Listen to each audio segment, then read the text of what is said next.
Welcome and thank you for joining us for Spotlight on Urban Tech in Europe, the virtual series. This is webinar 7, entitled Will Smart Cities Dominate Future Trade? We have fantastic expert panelists for you again today from Rotterdam and Budapest, who we will introduce in a moment. My name is Christina C and my company is C Intelligence. We started this project with Pascal Bleker from 4Global, along with our independent advisors, with the aim to create connections, create new opportunities, share insights and knowledge within the urban tech community.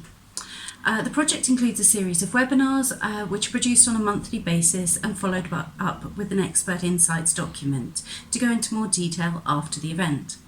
We also have a survey, report and an event to bring everyone together, hopefully in person at some point. Please visit the website urbantech.world to find out more about us and to view options to get involved. Follow us on LinkedIn and Twitter, urbantech.world, and subscribe to the YouTube channel, where you can view the recording after the event. Over to Pascal now, who will introduce our guest moderator, Alex Irwin-Hunt from FDI Intelligence, along with our panelists for today. Thank you, Christina. Hello, everybody. Welcome to this live webinar of Spotlight on Urban Tech in Europe. My name is Pascal Bleker. I'm the co-founder of 4Global and passionate about technology in cities. And for many years, technologies are rapidly changing our lives and societies every day and everywhere. So in this webinar, we have an amazing group of experts from the cities of Rotterdam, the Netherlands, and Budapest, Hungary, and Erasmus UPT, who will share with us their insights and answer your questions.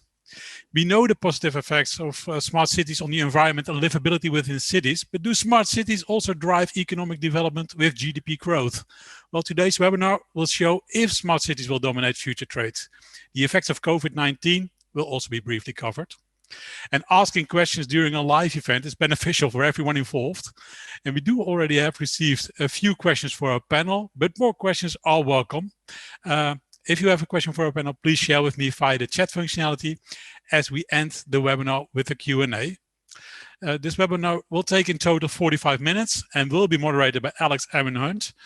And now, without further ado, let me give the floor to our panelists, who will briefly introduce themselves. Well, can I start with you, Jorn? Absolutely. Thank you, Pascal. Thank you, Christine, for this opportunity to be here. So my name is Jorn Douwstra. I'm the manager for international trade and investment at Rotterdam Partners. As an organization, we are responsible for the international economic promotion of Rotterdam on behalf of the city government. So we develop and execute the international branding and communication strategy. We work with national and international press to position Rotterdam. But we're also responsible for attracting and guiding international traveling conventions and tourists. And then my team, International Trade and Investment, focuses on attracting foreign companies to Rotterdam from an FDI perspective, together with our Invest in Holland partners. We help internationals and expats to come to work in Rotterdam via our one-stop shop, as well as helping Rotterdam-based companies with their internationalization strategy and organizing trade missions and trade shows all around the globe. I became manager of this team during the last summer. And before that, I used to work as an FDI business manager on acquisition of maritime companies and high-tech companies within Rotterdam Partners. And before that, I gained some experience in the national FDI team of the Netherlands Foreign Investment Agency, Ministry of Transport, Ministry of Health, and the City of Delft, for which I was working on the innovation strategy. Well, it's good to have you on board, Jorn. Looking forward Thank to you very the much, Pascal. János, can you also introduce yourself?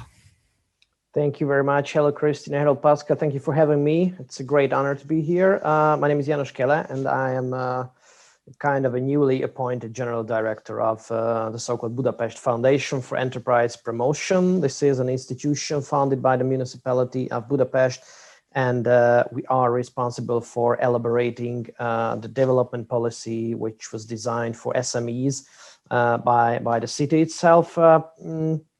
Some words about me. I have previously worked for the Hungarian government as an evaluator expert dealing with SME development programs within the cohesion policy.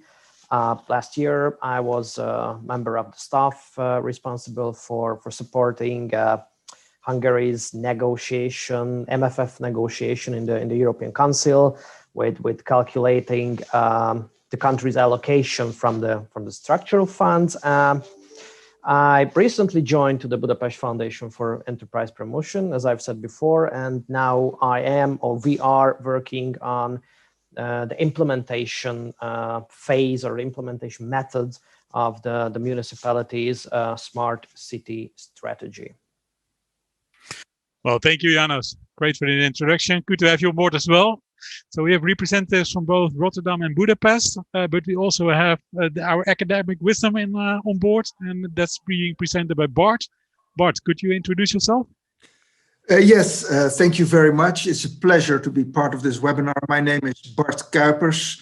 I am working at Erasmus Center for Urban Port and Transport Economics, which is a part of Erasmus University Rotterdam. I'm the former director of Smart Port.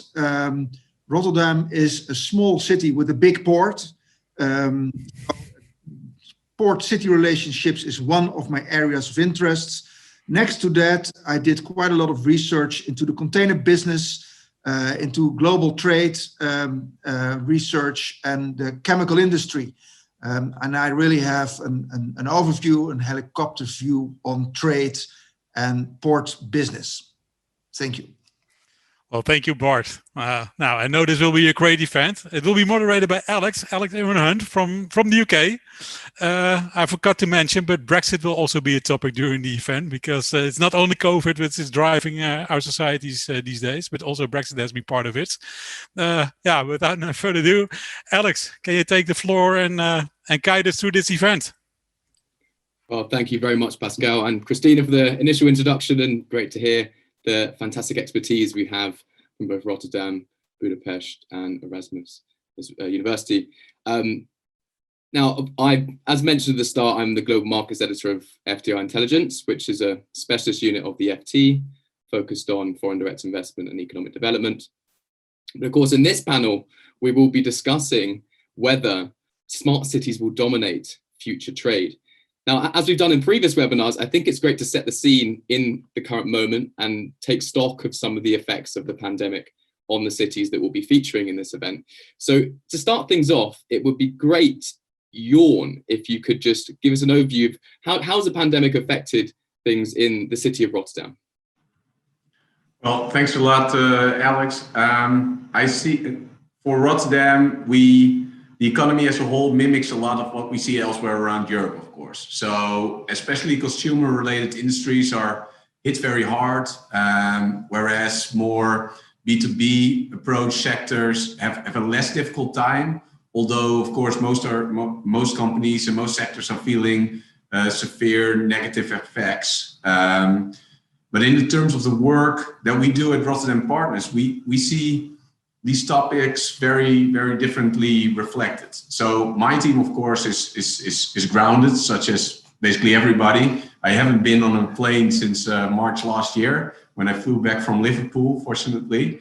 And we aren't able to visit our international potential investors. But our downturn for my team hasn't been that severe. We switched quite early on in engaging our clients digitally via already established network organizations.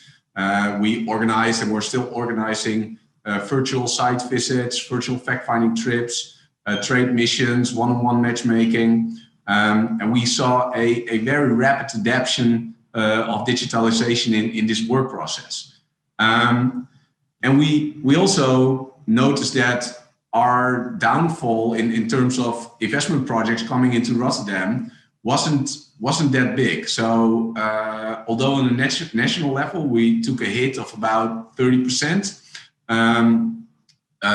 which would have even been bigger if Brexit hadn't materialized in the effect it took last year. But our downfall was much less than 30%. So we actually think that we excelled above the national level, in my team at least. But our expat center did see roughly a third less expats coming into the city due to obviously all the limitations in travel, limitations in entering countries. Although if you are going to work here, it's still very much possible to enter the Netherlands. but when I talk to my colleagues working, as I stated in my introduction, with the convention sector or with tourists, and just the convention centers, the hotels, the cafes, the bars, the retail, it's of course much more difficult. And we try to do what we can to support them, but which is by far not enough, I'm afraid. And we very much try to guide them to the national structure and the national framework that we have to support all those companies. So it's a very mixed effect that we see here in Rotterdam for COVID impacting our economic fabric. And I like to think that we used to have a very, and I think that Bart can reflect on that much more. I think we used to have a very much conjuncture-related economy, but now seeing the COVID pandemic, Rotterdam is better suited to cope with a lot of these foreign impacts than it used to be in before. So yeah. Well, thank you very much for that overview. And certainly that's something we found in our reporting at FDI Intelligence, the shift towards digital platforms in terms of engaging the decision makers and the C-suite level of foreign companies. And certainly, this is very pertinent that we're discussing digital tech in this vein, in this event. So thank you very much, Jorn, for that sort of introduction. János, now to bring it over to Budapest, I wonder, did you, any of that experience that Jorn has just outlined in Rotterdam, does that resonate with what you found in Budapest? What have been some of the sort of the positive and negative impacts of the pandemic on Budapest? I think that is a really difficult question to answer at this stage of the pandemic, but I agree that it's still one of the most important dilemmas we are facing to see exactly the positive effects as well. It's much more easier to see the negative effects. They are kind of evident maybe, but we have some positive effects as well. I will start with the negative effects as well, because they are easier to define them. So I think this is an important question, how to calculate the exact measure of the consequences the COVID resulted for us. It's a really tough take because I'm afraid we are only having a kind of a snapshot or sometimes a very biased impression about how the COVID has changed our lives, and through our lives, the communities we live in, and especially the economy around us itself. It was fascinating to listen what Jorn said, because here in Budapest, we are now just calculating the exact damage the COVID-19 caused with the closed shops, the SMEs went bankruptcy, the failed loans, the indebted companies, and so on and so on. So working for Budapest since just only months now, I have a very serious concerns and impressions. I don't know what is the right word for that, but it's still a fear for me that we are just trying to damp down the effects of COVID. We're just following the events. We are in a constant lead because it's almost impossible to treat the pandemic itself, to manage the lockdown, to react. The government here in Hungary is sometimes really incoherent and not so much transparent way of thinking and doing. So doing it and mitigated economic damages at the very same time. It's very difficult, and I think we are in constant late to treat this this COVID pandemic. Of course, we have serious problems with the collapse of international tourism. According to the Hungarian Central Statistical Office, between January and June 2020, the commercial accommodation registered was a total of almost 8 million guest nights, which is 56% less than in the previous year. Foreign guests spent almost 70% less guest nights in commercial accommodation than in the same period of time in 2019. And the total gross sales revenue of commercial accommodation decreased by 55% at current prices as well. And you need to know that when it comes to tourism, Budapest is the main force of Hungary by far. In Budapest, the micro and small enterprises operating in tourism are helped by establishing a discounted rental fee for properties owned by the local government of the capital, as well as a discounted public space usage fee. The kind of collapse of the Airbnb sector caused reduced rental prices in the capital, and we experienced just a very moderate rise, a mere 0.84 percentage point rise between 2020 February and 2020 August in the unemployment rate. So one of the biggest issues we are facing now, in my opinion, is the complete unpredictability. We don't know the exact time frame of the current lockdown period. We don't see and don't feel the government's vaccine regime transparent enough. So we are not able to estimate the speed of the recovery. We are monitoring the SME sector. The offices of the mayor and the deputy mayors are constantly communicating with experts and the main stakeholders of the local economy to see the big picture, to estimate the damages, to calculate the needed steps to encourage further economic development. We need to know the exact needs of the companies. We have to get a sophisticated picture about the current situation of the different sectors, the SMEs, the tourism, the trade, the service sector. All in all, we strongly believe in the resilience capacity of Budapest. We know that our capital city is attractive enough for foreign direct investments. And according to the Eurostat data, now we are standing at 150% of the EU average in terms of GDP per capita in purchasing power standard. And in that measurement standard, we have overtaken Vienna, Madrid, Berlin, etc. Of course, we know that this only means that beyond the institutional borders of Budapest, there is much more economic activity than in other big European capitals, but we see it as an opportunity to be the leading force of Hungary's economic recovery from this crisis. But you know, to be honest, of course there are and we are some positive and so there were some positive effects in connection with the COVID-19 pandemic. In our point of view, one of the most positive effects of this pandemic is that many Hungarian talent moved back to Budapest from places like London or Amsterdam, or maybe from Rotterdam as well during the lockdown. Although it is still an open question of how the post-COVID distributed workplace will manifest in practice. Hopefully many will choose to stay in Budapest and strengthen our technological ecosystem with their experience and connections. We are working on it. We have exact ideas to motivate these people to stay with us. And this means one of our main goals in the close next future, create an ecosystem here in Budapest which attracts and keep talent, knowledge, and incentivize bright minds to take risk, to be an entrepreneur, join our smart city community, and so on.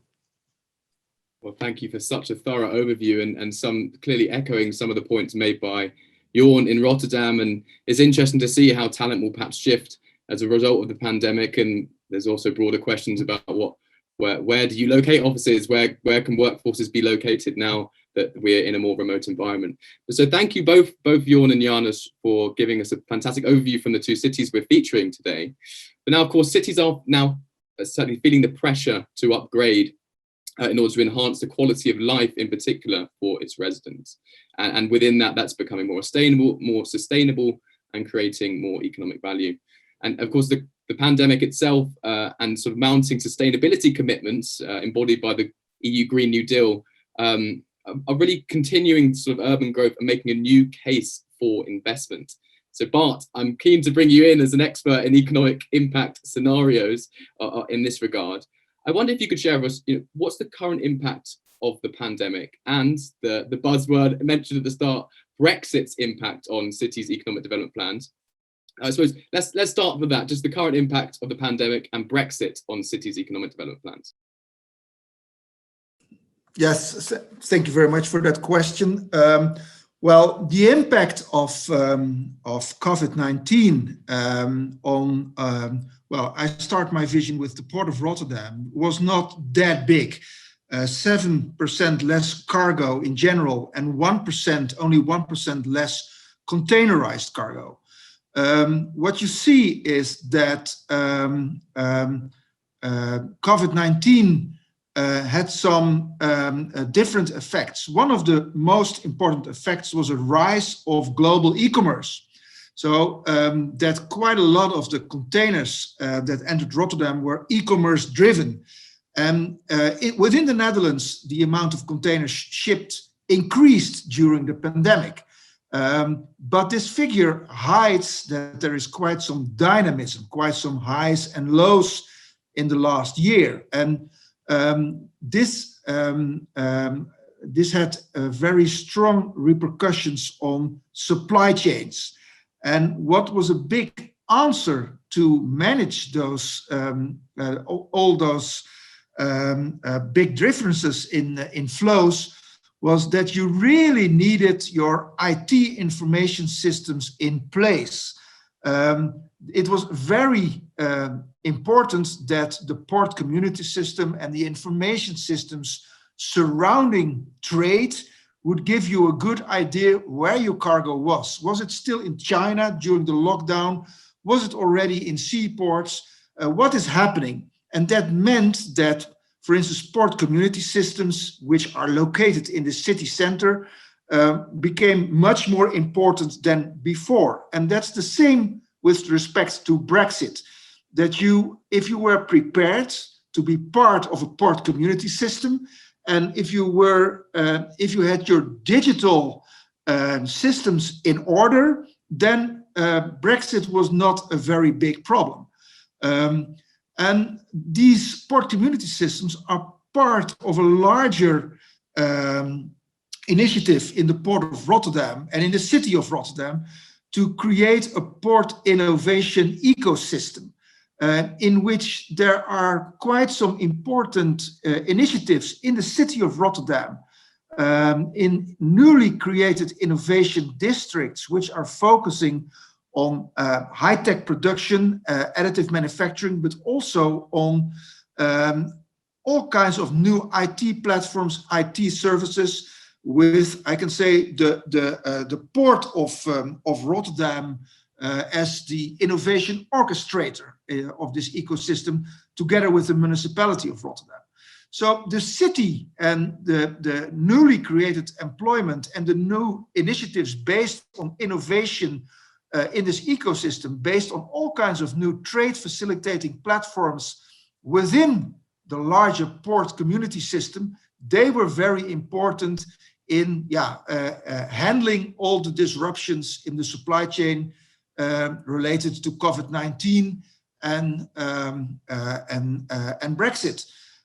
So that was very important. In addition, you see a number of important trends. One of the trends is that people, the consumption of people increased with respect to fruit and vegetables, healthy products, but those products came from South America, South Africa. They came with all kinds of cooling containers, reefer containers from all parts of the world, but at the same time, you saw an increase in local production. For instance, urban farming, which became quite popular in the Netherlands, also as a force because of the closure of all the restaurants. And I think that's in general an illustration of how different are those two trends. First of all, we consume more avocados and bananas, which were imported from all over the world. On the other hand, you see what's growing in your back garden, and that's also a source for local consumption. Certainly, I think the pandemic has definitely sort of shifted people's focus. You know, do I need to? You can look domestically. What is there in your local area? And to be honest, in lockdown, I think everyone's probably had a deeper appreciation what is in their local community, and so that urban farming really is an embodiment of that.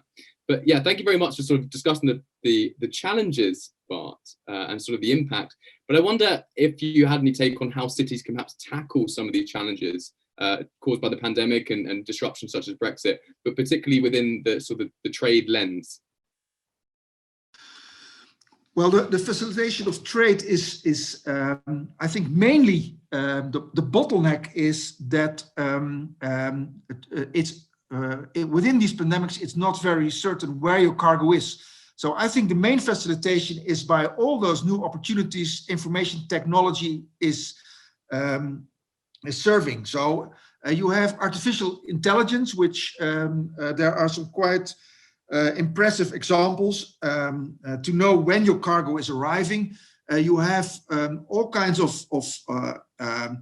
investments in IT, which are lowering your transport costs. At the moment, we have an unbelievable rise in the costs of trade because of the quadrupling of the container tariffs and an extremely shortage of empty containers. But it is critical that you see what is happening and you see where your containers are and you see where your empties are. So I think the facilitation of trade is mainly performed by those digital services which have been developed quite rapidly in the last years. And well, they really see, because of what is happening right now in the global container system, that this development will is increasing very fast at the moment. And I think that is one thing of what the city can offer you, that you have quite some initiatives, also spin-offs from academia, from Delft University of Technology and from our own Erasmus University, of those platforms of all smart solutions to facilitate trade. So I think that the most important issue is new platforms, new IT services, new organizational forms which facilitate trade instead of new hardware. So it's really a smart city which is transferring its knowledge to smart ports and smart shipping.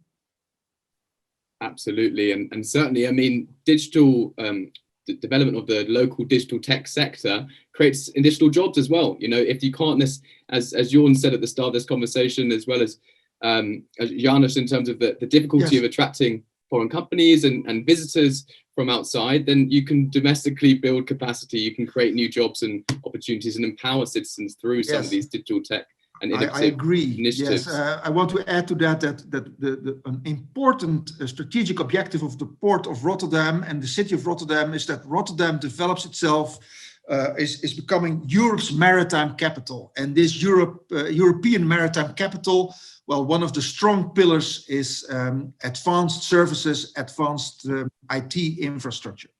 Yeah, for sure.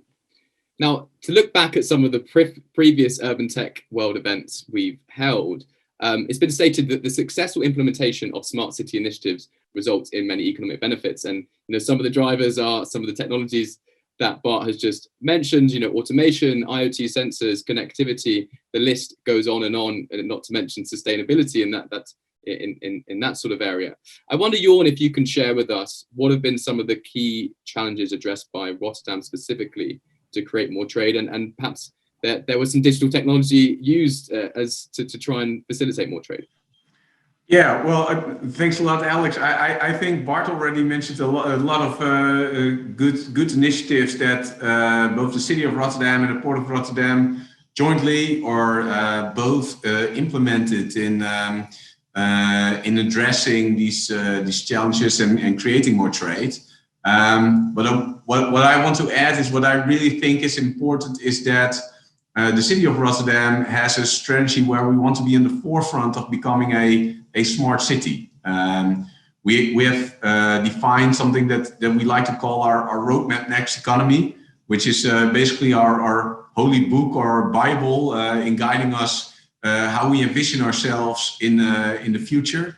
And that roadmap has developed, or we have developed in that roadmap, 5 very distinct transition paths where we focus on. So, and those are actually the challenges also that we see. So what we want to do is, first of all, becoming a smart digital delta. So increasing connectivity, increasing digitalization, making room for platform economy, data economy, censoring, IT, all the things that Bart already mentioned as well, in combination with either the port or our landside economy.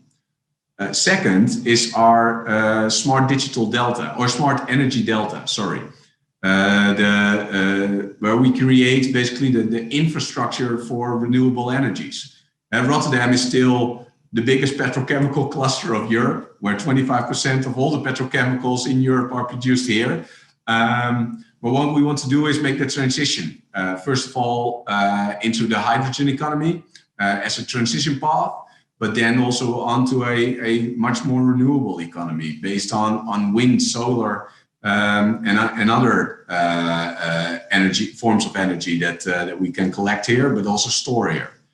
The third transition path is the circular economy, reuse of the resources that we have, getting rid of a fossil-based economy.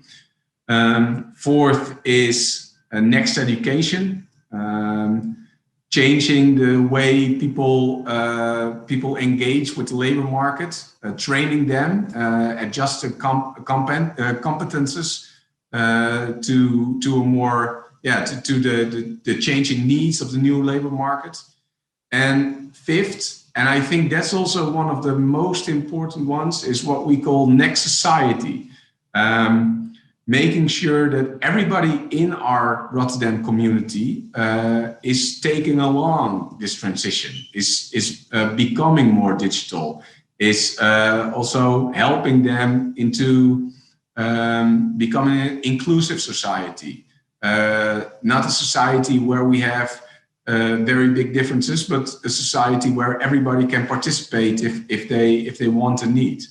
So I believe that the transition to a smart city also enables that investment in trade. By focusing our energy on those transition paths, we basically, I like to think, create a framework in which innovative local companies can excel, but also where innovative international companies can find a new home if they want, and which will create lots of opportunities for both of those companies, both of those type of companies to sell their products, both in our local market, in our European markets, but also worldwide.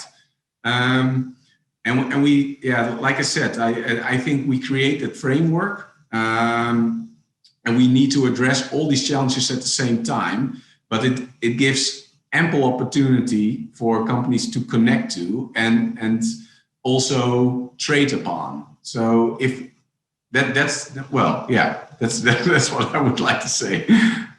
No, thank you very much, Jorn. And I'm conscious we've gone in quite a lot of depth about Rotterdam, and of course we want to find out a lot more about Budapest. I've seen that there has been a live question come in from the audience. Thank you very much for posing that. Please keep them coming. I will get to them in a moment. But I want to come over to János in Budapest, and maybe you have some responses to some of the discussion of what's being done in Rotterdam, but specifically we're quite interested in, which new technologies do you foresee being used in Budapest specifically to boost trade and perhaps, bolster the tourism sector, as you mentioned earlier? Yeah, thank you very much, Alex. Jorn and Bart have already mentioned a lot of buzzwords that we are also looking forward, and we are also heading direction to these buzzwords, the artificial intelligence, the open innovation platforms, open data platforms. They're very important issues and topics for us. I think the question is very good that we have raised before, and it was really insightful to hear from Jorn that what is going on in Rotterdam, and which so Rotterdam is one of the trade capitals in Europe, and very inspiring model city, a kind of best practice to all of ourselves here in this continent, and especially in Central Eastern Europe.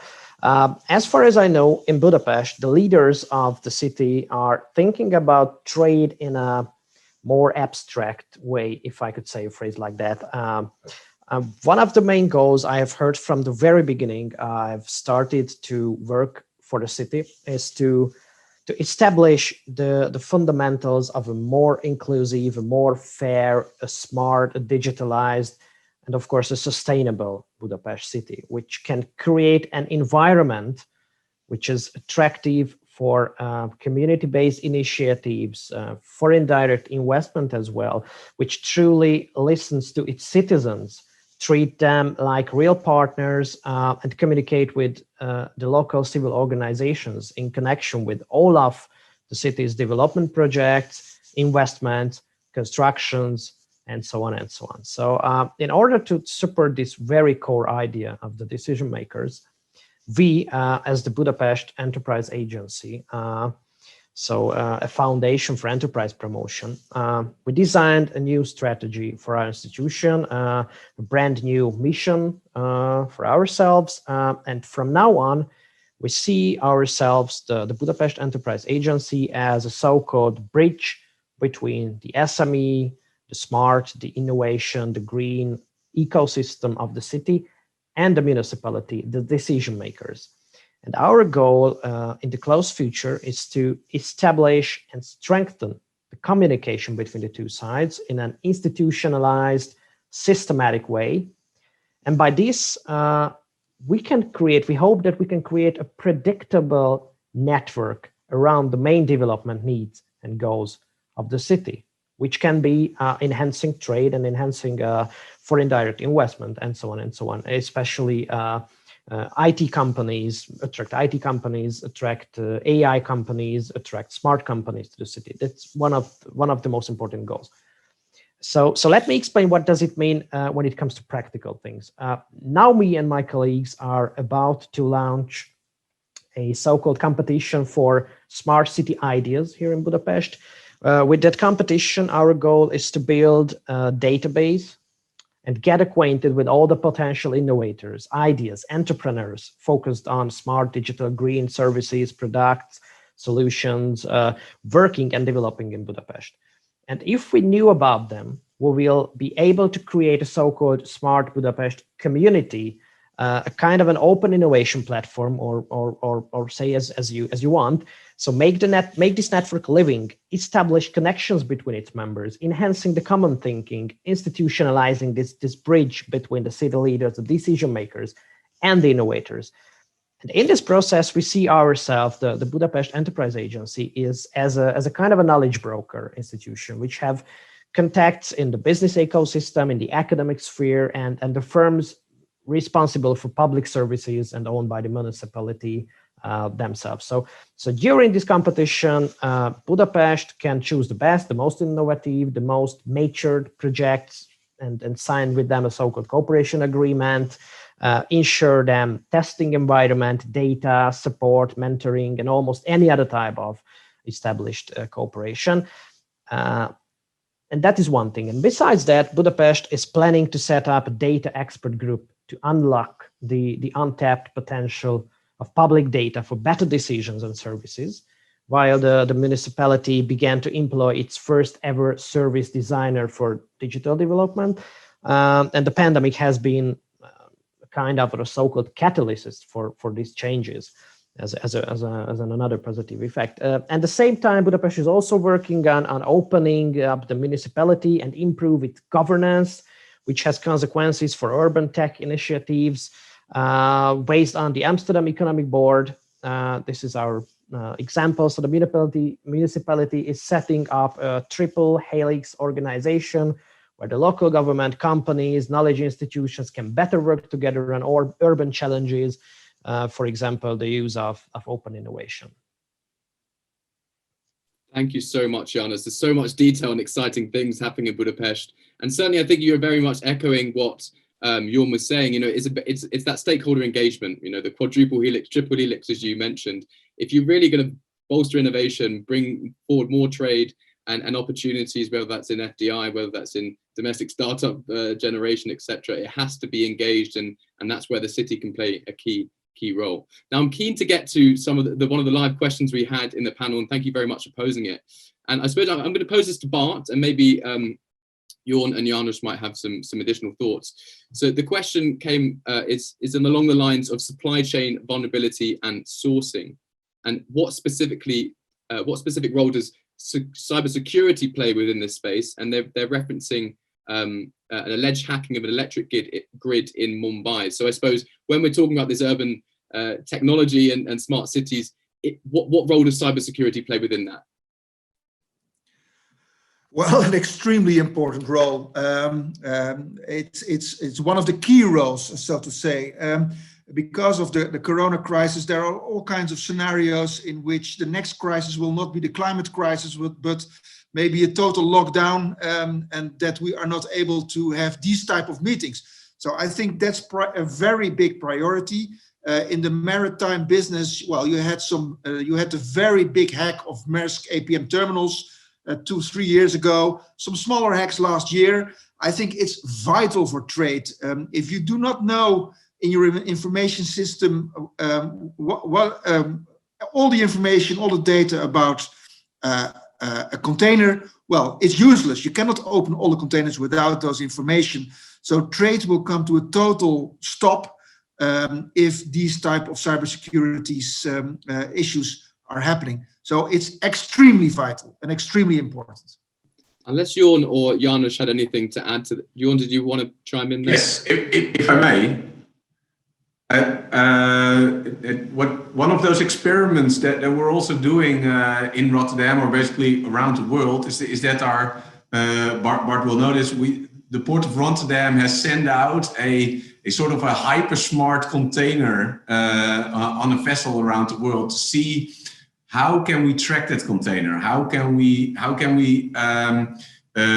see what's happening with it, how can we measure everything that's happening in the environment of the container, but also in the container itself.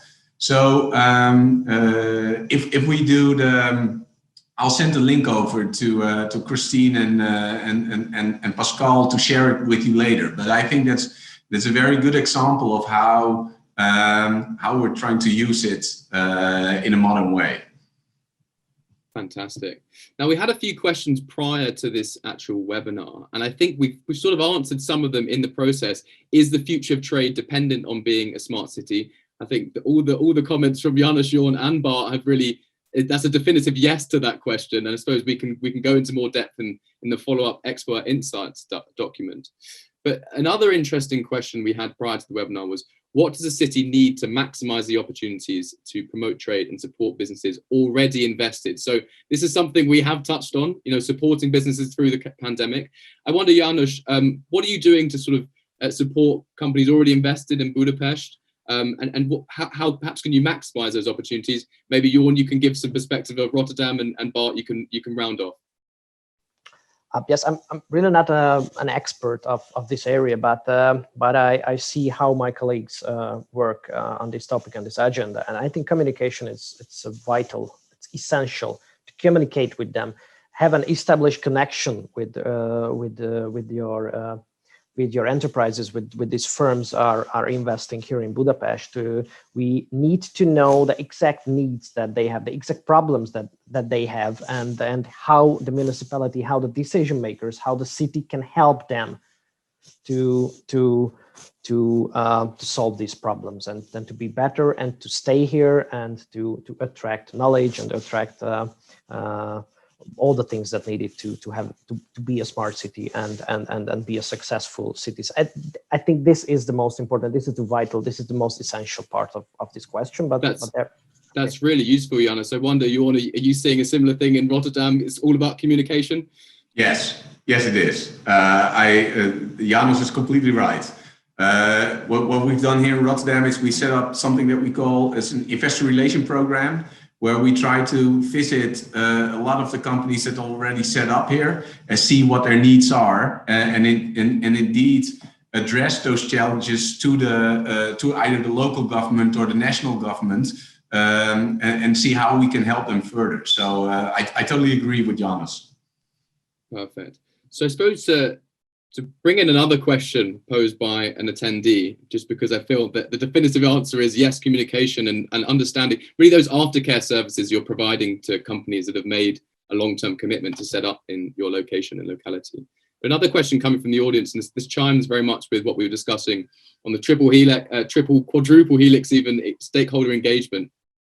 So who's really leading the smart cities initiatives? Is it the governments, is it innovation, sort of specific city initiatives, business, universities? Are they all working in unison? I suppose I'll pose that to you, Bart. Who really is driving this? Is there an overall plan across Europe? What's your take on this? Well, on the local scene in Rotterdam, it's really the municipality of Rotterdam together with the port authority. So it is the government who is really orchestrating both the smart city and the smart port initiatives working together. And of course, they do it in close cooperation with the business community. But I think the initiating role and that was really the city, the city and the port authority as neutral platforms, and they brought in some expert from outside to work on this in the city. Have you had the same? I suppose that's very much what you've said, János, also in Budapest, that it's the municipality trying to drive the stakeholder collaboration and bring people together to really drive forward urban innovation. I suppose.